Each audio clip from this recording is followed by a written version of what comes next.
You're welcome back to my channel, and today's video is just going to be a chit chat, and it's just a reflection of our past 5 years. And I've just been looking back, and my family have been discussing lately and looking at all that we've experienced, what has been that moment, or those experiences that has made us think, and those experiences that really has confirmed the reason why we have come. And we talked a lot about so many things. The journey has been good. Like we Nigerians, we never want to admit any negative things. We always want to confess positively, and it's also good for us, even as Christians, to confess positively about the things that you want in your life. So it's been good. It's been a rough ride. It's been good. We've had so many experiences, and we're thankful. We are honestly thankful because God has been awesome in this regard. So I would just say, like we all know, we arrived Canada in if you have followed me enough, you know that we arrived Canada in 2019, later part of the year, October, because we just celebrated 5 years. And this experience, coming in with two teenagers and two adults with few bags, leaving everything behind, was really a tough experience for us. Moving abroad has been a journey that my family had considered. Let me just say my husband and I, because before we started having children, which will make us like a proper family, when we newly got married. But because of my own entrepreneurial life, I had pushed that to the back burner. So I wasn't really enthused, I wasn't interested. And I said, look, let's just be going and coming, and let's be living our life. And probably by that time, if we had made up our mind, we would have moved to Australia, because that was the target at the time. But well, all things work together for good. God knows the plan ahead of us. We are just following the map. So well, still grateful that we're here in Canada. So like I said, it would have been long achieved back almost 20 years back now. But moving 5 years now is still a thing of joy, excitement that we're grateful about. So of course, our journey started when our children started growing. They were in the boarding houses, and the cost of school and things had been skyrocketing, and it was just like, do we really want to continue this way? The money, or the cost of maintaining your life, school fees, paying all your bills, and even maintaining every other thing that surrounds you, family, everything was going off the roof.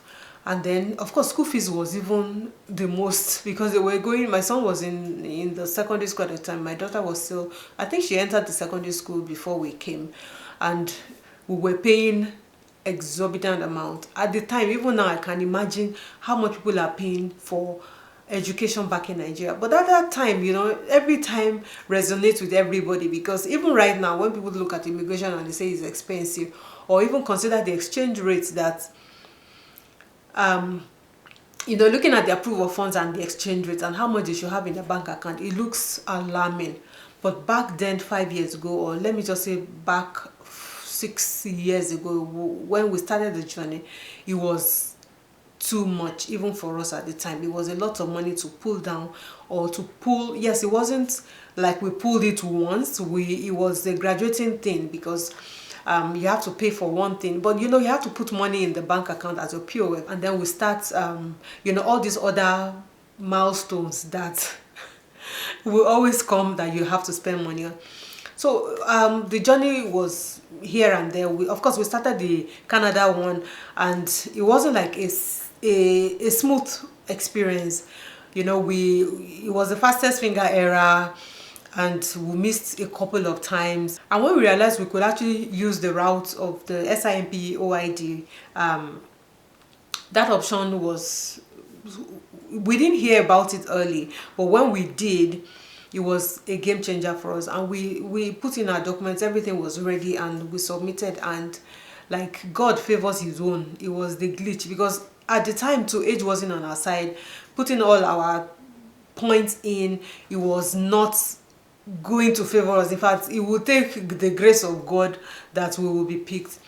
But at the time, God knew what he was doing, and it worked out well. It was a glitch, and we submitted. We're lucky to have submitted with thousands of people that did across the world, and they acknowledged that, and every submission was reviewed. So that process began. But fast forward to where I'm actually going is coming to Canada. This is just a pre-Canada experience, and the journey moving this way.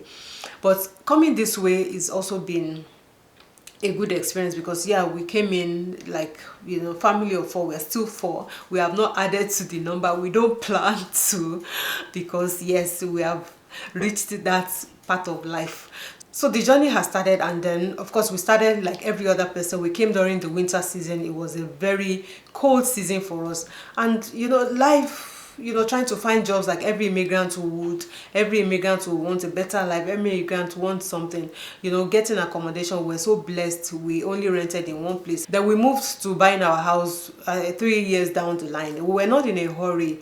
Because of course everything has to do with your kind of employment. I didn't have a full-time job, and at the time you must have like full-time job before you could buy a house.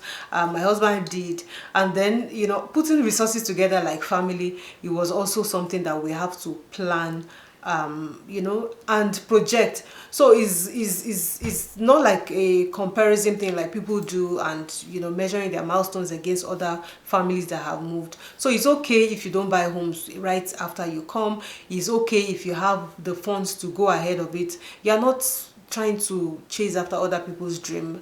It's important for you to know that, look, this opportunity or the decision that you make for your household as Canadians or immigrants into Canada, you are the sole owner, because when things go wrong, nobody will look at your side. So don't run another person's risk. So we're not, as many people that pushed us that, are you guys not going to buy, are you guys not going to buy? But it wasn't a thing for us at the time.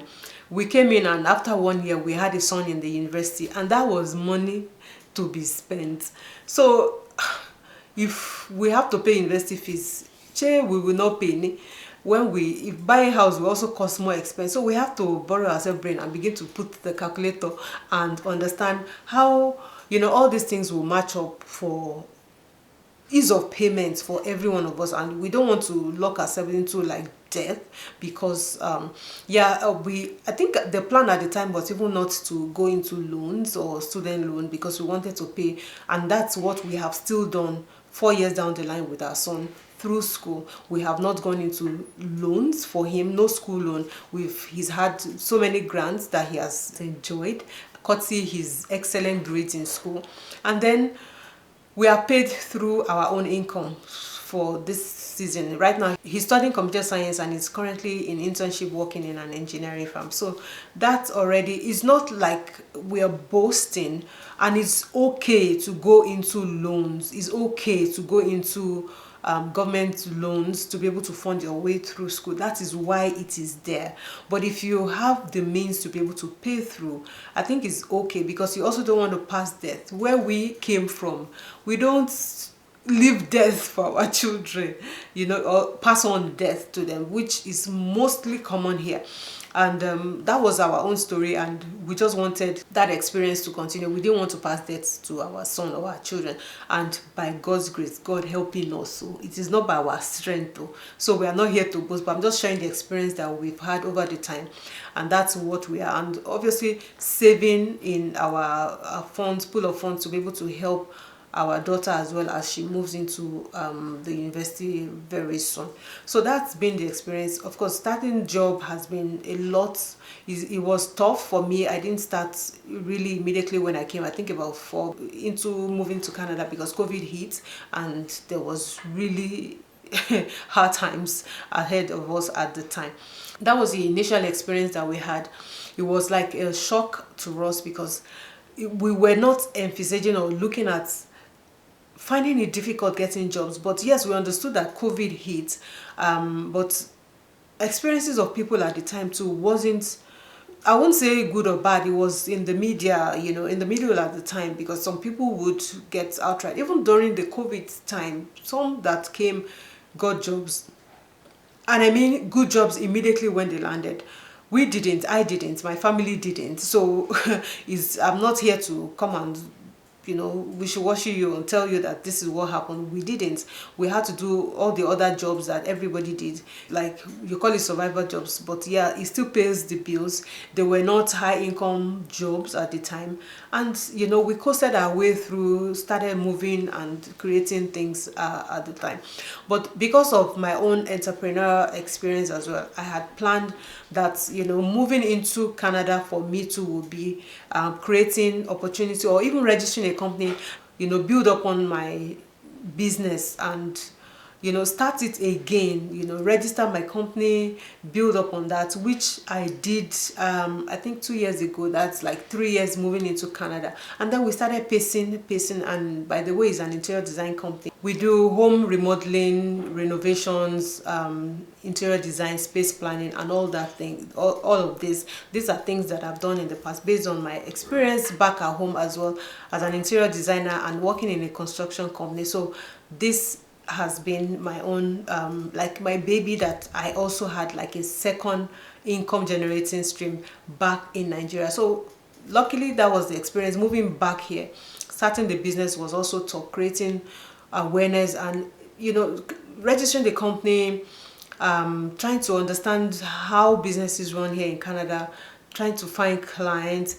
It's been an experience. We're still learning, we're still trying to figure that out, but at least I'm grateful because we've had few clients, you know, a few clients down the line that has been loyal to us as a business. And, you know, thankfully, because of COVID, it has helped us to also work online and be able to create, you know, like consultations online for clients as well. So this is also like an experience for you. So what I want to draw out from here is also to let you know that, look, you can still bring what you have, whatever experience you have, whatever talents you have. If you don't find jobs that resonates with your experience, you can still do the things that you can do. Don't leave your passion back at home. Don't leave and say you've come to Canada and you just want to do your 9 to 5. If you have experience in other fields or businesses, it's good to have businesses here because it also helps you with the taxes. And that's why I always encourage people to continue in their business line, build your business, scale it up, continue in it, because there's really no security with jobs here in Canada. I don't want this video to be long. I'll probably have to do a part 2 of this. Then I'll talk more about the most recent experiences that we've had here as a family. Please follow, like, and subscribe so that you continue with this gist. See you in my next vlog. Bye, guys.